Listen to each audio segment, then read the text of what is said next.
Hey friend, welcome to my podcast, The Fit Soul. I'm your host, Amy Ramsey. In this podcast, we will be discussing soul-filled strategies to unleash your confidence, increase your energy, and all the things healthy lifestyle. If you're a Christian woman who is ready to reach your God-given potential, walk worthy of your calling with abundant joy and energy, girlfriend, you are in the right spot. I mean, you only have one life to live. You might as well maximize it. Buckle in, and thanks for listening. Hello, and welcome back to the Fit Soul podcast. Thank you for being here and joining me each week. And this week, I am so excited because I have a wonderful guest, a special guest. In fact, this guest is one of my favorite humans in the world. Actually, no, my favorite human in the world. And he has been requested by many of you because you want to know more about him. You want to hear more about him. Y'all want to hear more about our story. And I finally said, honey, will you please, can we get you on my podcast? And so my special guest today is my husband, Randy Ramsey. Randy, welcome to the podcast. Thank you, Amy. I'm happy to be here. He's kind of saying that tongue-in-cheek because I don't know that he's really that happy to be here. But I think he's, it's interesting. He's a podcast virgin, and he just turned beet red. I don't. Hang on. Did you just say I don't know that? Have you been on a podcast I don't know about? No. Okay. So I do know. Okay. So anyway, I've asked Randy to be on the podcast today and to share. We're going to come back on future episodes with our story, and he's going to be a regular on the podcast because he's got a lot of wisdom to offer, and you guys have asked to hear more of him. And the story I wanted him to share today, our topic of conversation, is love, life, and lessons along the way, really. I'll share just a tiny tidbit, a little tiny backstory about Randy and I, how we met each other. I was 39, he was 49. And I was in a situation, I had deemed myself in my nunnery, which a nunnery is a self-imposed place where you don't date anybody.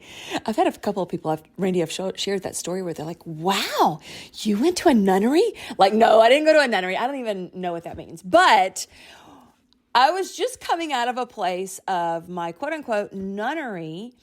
I had a dear friend who said, I have somebody I want you to meet. And I was like, yeah, no. Nope. Because I was still in my nunnery. And this dear friend also went to Randy after she had met me and said, I have a lady, a friend that you have to meet. And what did you say? I don't think so. Not right now. We were both like, and no thanks. But several months later, I was starting to feel like, okay, it's time for you to come out of this little incubation. You've self-imposed nunnery you've put yourself in, and apparently you were curious about meeting whoever it was that Lindsay wanted you to meet. And so we went on a blind date for lunch. We met for lunch on a blind date. And you'll have to come back for a different podcast to hear the story because it was very interesting, super interesting story. But on our way out, he walked me to my car and was a complete gentleman, which is, I would imagine even more so now, a rarity in this world. I had a broken ankle, leg, foot. I don't even remember what I had. Okay, I had a broken foot, and apparently I was walking with my crutches on the wrong way. I didn't even know how to use my crutches. And I really didn't even use my crutches because I was a terrible patient, and he was trying to help me with that. He walked me to my minivan, sexy little car. He walked me to my minivan and in front of me said, I would like to get to know you better. Can I take you on to dinner tonight? And I was like, oh my gosh, that took so much, I would think, courage, but No, it's just how it is. it's just how it is. A lot of men don't do that. And anyway, we went to dinner that night. I met him at a restaurant, and he shared this story we're about to share now, and I was captivated. I was just enamored with his story. I wanted to know more. I was like, oh my gosh, that is amazing. Just his story of where he started, a little bit about his childhood, and his story of how he kept going, how he listened to different mentors and men in his life, and how he ended up where he is now in his career. But his journey along the way to me was fantastic. So first of all, hey honey, thanks for being here. Glad you're here. You bet, sweetie. I wouldn't be anywhere else on a Sunday afternoon. If y'all could see him rolling his eyes. So we're recording this on a Sunday afternoon. I'm like, we really have to do it. And he goes, but I want to do blah, blah, blah. I'm like, listen, we're going to record that podcast first. So let's just jump right into your story. And let's start with where you grew up. What was that like when you were a boy? I grew up in small town Mississippi, in North Mississippi, in my grandparents' house. They taught me to work hard, to strive for excellence, and to look forward to a future. So explain to our listeners, what does small town Mississippi mean? I know what that means. You know what that means. But some people may not have an idea of what a small rural town in northern Mississippi is like. I grew up in a town of about, I think, 8,000 people at the time. My grandfather, who raised me, was the postmaster and deacon emeritus of the First Baptist Church, so everybody knew him, and he knew everybody. So just everyone knew everyone. It's like Mayberry. Like Mayberry. There you go. I like that. And you went to school there. You graduated high school there. And what were people doing after they graduated high school?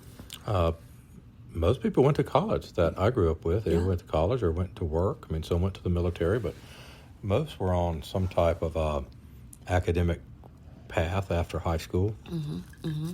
And so when you graduated high school, what was your thought as far as a career of what you wanted to do and what you'd like to be? What I wanted to do more than anything was teach high school biology and be a football coach. And be the driver's ed teacher because you got the car as part of that. So that was my goal, was to teach high school biology, to be a football coach, and be the driver's ed instructor, because that's what I knew. The men that influenced me growing up were those men. They were the biology teacher, the history teacher, the Sunday school teachers at church, who a lot of times were the same people, and then the coaches. I love that. I don't think I knew the driver's ed part of your story. Okay, so you were going to go to school. You went to Mississippi State University, Hale State. You went to school to be a school teacher? Yes. A high school teacher. Yes. All right. So tell us about that little journey. Well, as part of becoming a teacher, you have to practice teach. Mm-hmm. So during your senior year of college, you select a place to practice teach, so you can sit for your teacher certification exam. And when my advisor called me in to ask about where I wanted to go practice teach, I told him that I would just go back to where I grew up and practice teach there. And he said, "Are you sure about that?" And I said, "Yes." He said, "Are you sure about being a teacher?" I said, "Yes, that's all I've ever wanted to be." And he said, "Well, I think you are going to be not happy doing that." And I said, "Why?" He said, "Because in the public school system of anywhere in America, there's going to be a class of about 28 or 30 kids. He said, and only about 4 of them are going to be like you. And what he meant was, I asked him about it. He said, people that are driven and hardworking and desirous to excel. He said, so I think you're going to be frustrated in that situation. He said, have you thought of doing anything else?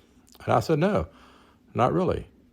And he said, what do you think about going to medical school? I said, no. I said, I think that would take too many years, so I don't care anything about doing that. Okay, so I want to just pause there for just a second, because as we were prepping for the podcast, we were both talking about our how teachers and being school teachers is a calling, and it's a very high calling, and the gratitude that we both feel for the men and women that dedicate their lives to educating our children. Both of my grandparents were school teachers, and I think it's a high calling. Randy thinks it's a high calling. I think it's a very high calling. It's a very high calling. So it's not to diminish the fact of teaching school is beneath anyone. It is a very high calling. I think the point here is that the thing that drew me to his story from that first date that we had was how he kept pursuing what God had for him for his life, and what was the best use of his gifts and skills and talents and abilities, and how other people saw different things in him and kind of called him forth, and they saw what was special inside of him. And at the same time, you listened. Yes, I did listen. That conversation with my advisor at Mississippi State, even though I wasn't very keen on going to medical school at the time, he gave me other options, and one of them was physical therapy. And I said I might could do that because it was a shorter path to getting a job. So I switched gears. I stayed at Mississippi State an extra year to complete the degree requirements, or I guess the prerequisite requirements for physical therapy school. And I applied to physical therapy school. In the meantime, I got my degree because I didn't know if I was going to physical therapy school. I interviewed for jobs. I interviewed for jobs as a pharmaceutical salesman and an agricultural, I guess it'd be agricultural biologic salesman. Now it was a fertilizer salesman back then. So let me ask you a question real quick. What year were you in? You were about to become a teacher. So were you a senior already? Yes. Okay. So you were in your senior year, getting close last semester, getting close to graduating, and someone said, hey, I think you're going to be frustrated doing that. I don't feel like you're going to love that. And you, at that point, chose a different career path, which added on to your time in school. Yes. Okay. What was your family saying at this point?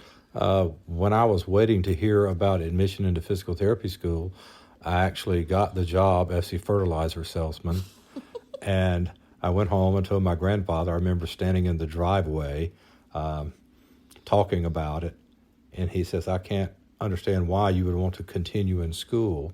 He said, you're the first person in our family to have graduated college. He said, and it sounds like a really good job to me. He said, you have a nice salary. He said, they give you a car to drive. He said, you have a benefit package. It sounds like everything anybody would want. And I just told him, I said, I don't think that's what I want to do. I said, I'm going to wait to hear from physical therapy school and then decide. Okay, so I love that you, I guess, listen to your intuition.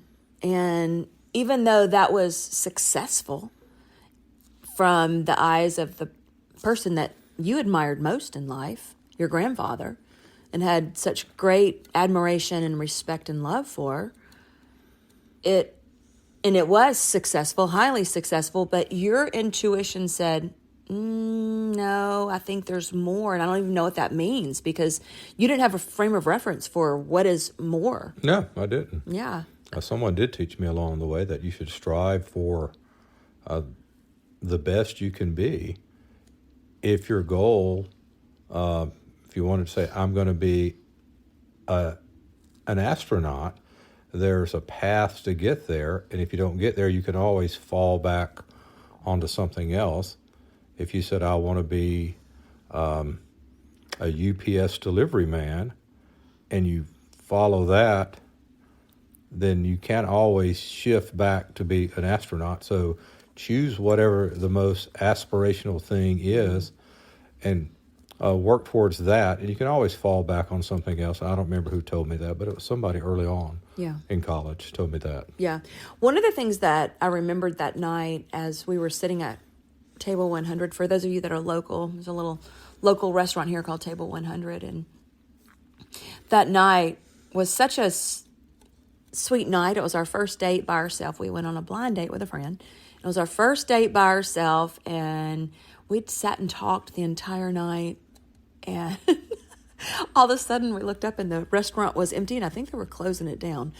It's 11 o'clock, yeah. Oh, my goodness. So the more I listened to his story and listened to how he took note of what people were saying, and he listened. And I think that's such a rare quality in this life that takes a level of humility to listen to wisdom. And it's such a scriptural thing too. You hear Proverbs talks over and over again about listening to the wisdom, listening to wisdom and godly counsel. And that, I feel like that's what you were doing in this path that you've had.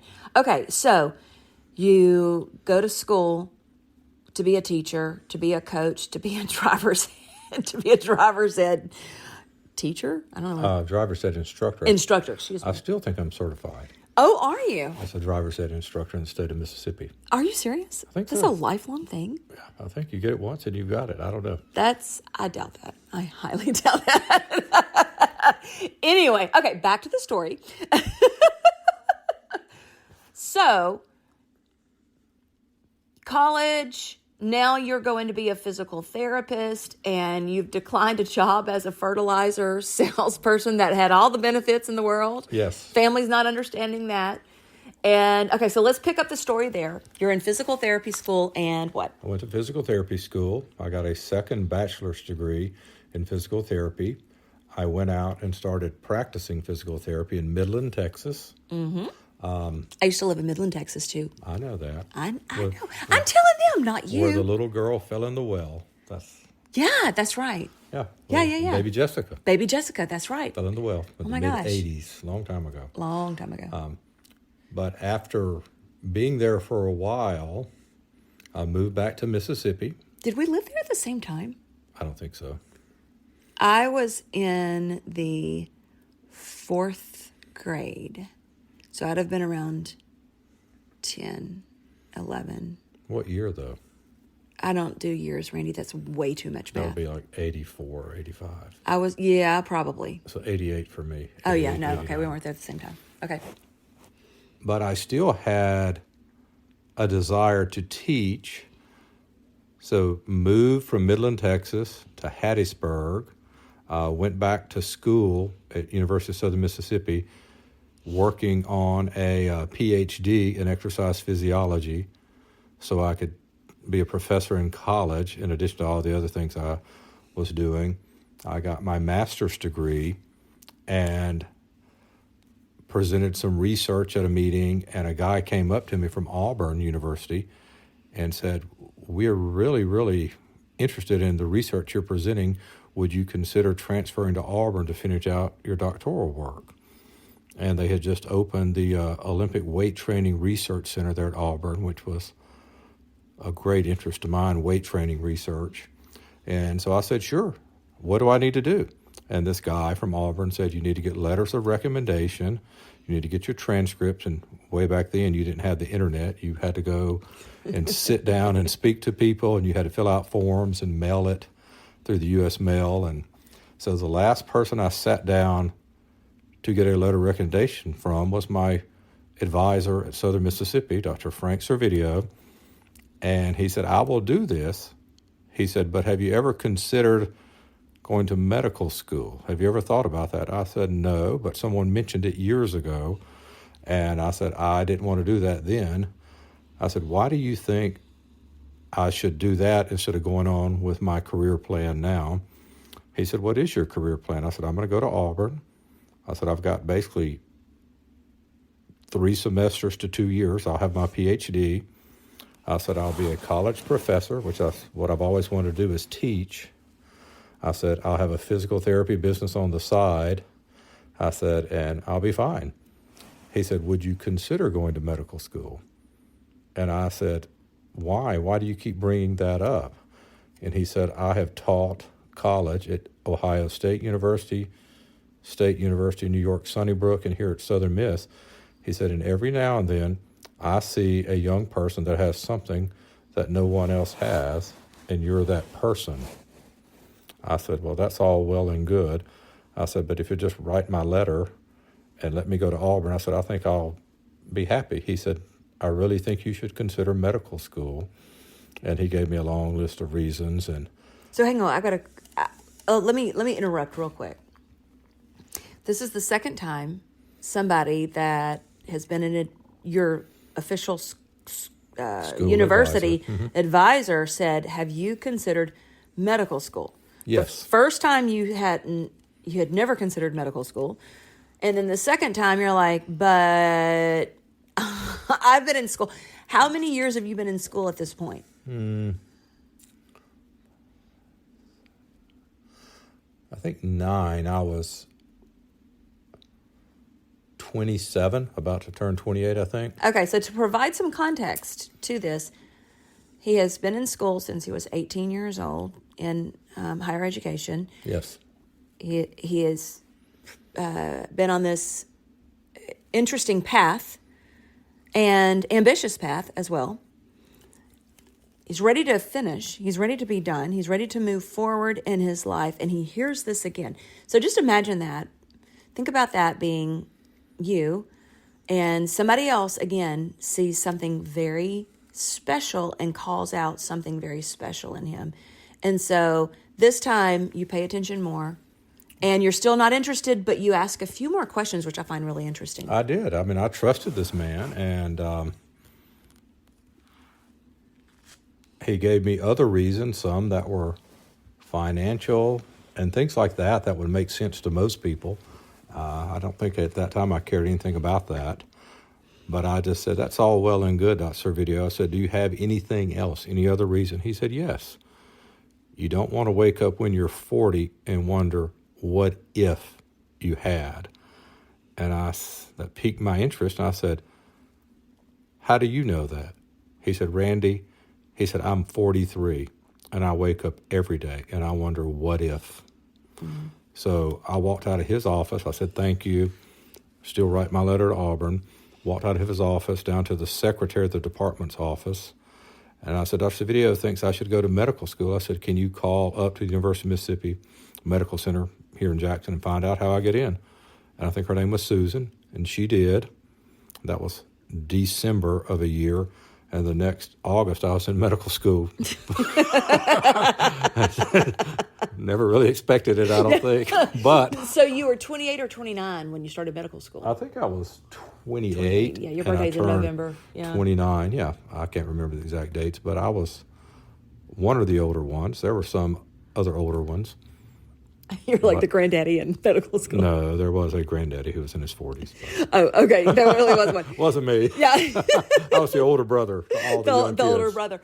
So I love this story because at age 28, you committed to a path that was not 4 years long, but how long was it? So let's just finish the story. For those of you who don't know, he continued on to medical school, and then where did you go from there? 4 years of medical school at University of Mississippi, 5 years of orthopedic residency at University of Arkansas, then another year plus of post-residency fellowship in sports medicine and shoulder surgery in Nashville and in Princeton. So all of that added together is 10 plus more years. At age 28, he committed to a path that was going to be 10 more years, so he would be dang near 40. 38. 38, dang near 40. Right. thanks. Yeah, old fart. But I love that story that you listen to people along the way. And what was it when Dr. Servideo and the other advisor said, hey, what about this? What about this? What were you feeling inside to at least listen and take the next step forward because of what they said? I think I didn't want to settle for the path I was on, that there was something else, that where I grew up, there wasn't physical therapists. There were 2 doctors in town. And, I wasn't privy to any of that growing up. I mean, I knew what I knew with the men that were in my grandfather's life, what they did, the people at church, the people at school that mentored me through school, but I didn't know a whole lot. And as I kept growing and maturing, I paid attention to what else was available in the world. I love it. So I love it. I think God put those men in my life to point me in a different direction that I wouldn't have gone in otherwise. I love it. I love it. And I remember you saying that exact thing on that first date that we were in. I just love this story.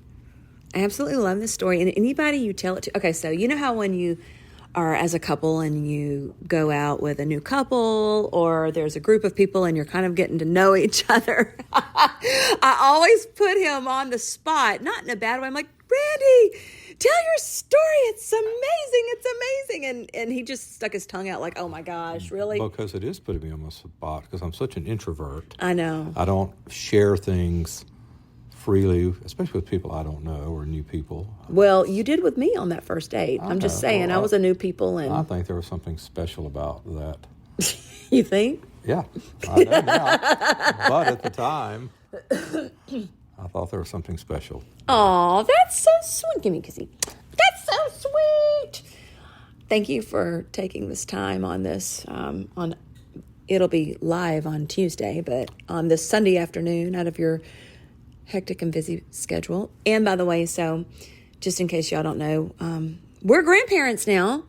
We're grandparents now. We went up and saw the grandbaby this weekend, and oh my gosh, he's beautiful. His name is Ramsey.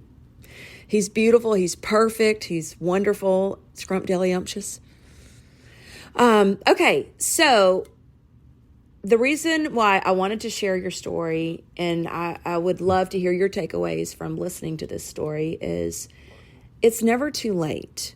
And so if you're listening to the story and you're thinking, but wait, I'm already 40, or wait, I'm already 50, or wait, I'm already 60. Randy, what would you say to someone in a transition in life, and maybe they're thinking they're just too old to course a new path, start something new in their lives? What would you say to that? I think if you find yourself longing for something different than you're doing, and you feel called in a different direction, I think you owe it to yourself to explore that. I read something many years ago, probably 20 years ago now, and it's a book by John Eldredge called Wild at Heart. And the premise of it was that don't ask the world what it needs you to do. Ask yourself what makes you come alive, and go and do that, because that's what the world needs, more people that have come alive. Oh. And I just would encourage people that if you feel stuck, or if you feel that there's something lacking, explore those areas that make you feel alive, and go and do that if you can. Everybody can't. I mean, especially if you're 40 or 50 or 60 like I am now, you may be in a place where you can't give everything up and go do that, but you should explore that. I mean, I think God has that for you. He created you, uniquely you, and He knows the desires of your heart. He placed those there. And to seek those, and to seek to please God by following through with how He's created you, I think that's what you should do. Oh, wow. Okay, I'm kind of smiling from ear to ear, because that sounds a lot like a program that I offer called Walk Worthy. I know it does to you. This wasn't meant to be a segue into you selling your program. It's how I feel about it. I didn't know that you were going there. Yeah. So, no, this is not about me selling a program, but part of what we do in Walk Worthy is learn how, I call it how great you are. And GREAT is an acronym for understanding what are your gifts, your spiritual gifts, understanding your radiant personality. When you really dive into, I am a child of God. God created me. I'm handcrafted from heaven. It's a beautiful thing. And to understand that because of that, you're needed and necessary here on this earth. Your E is for experiences, both good and bad. Where you were brought up, how you were raised, all of these things matter. They make you who you are. The hard stuff in life that you've endured, the wonderful things, maybe the accomplishments that you've had. And then A are your abilities, and T are your talents. Like when you really start to take all of that into account, it really does help you go, okay, when I take how quote unquote great I am, how I'm created, how I'm uniquely and wonderfully created, God's got a plan and a purpose for me. It becomes clearer, the path. Your purpose isn't supposed to be in this elusive, oh my gosh, I've either got to be on my purpose or I'm not pleasing God.